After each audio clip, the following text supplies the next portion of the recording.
আমায় ডেকেছেন স্যার? বাবা এসেছিল, মাও? ও, বুঝেছি স্যার। ওরা কমপ্লেন করেছে পড়াশোনা করি না, তাই তো?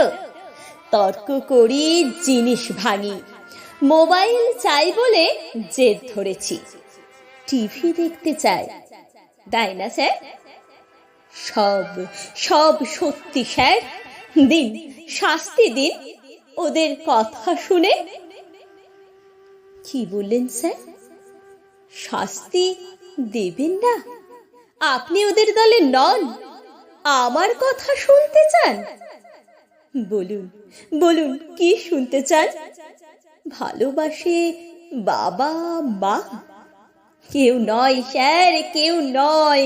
ওরা ভালোবাসে পরীক্ষার 90%, আমাকে নয়।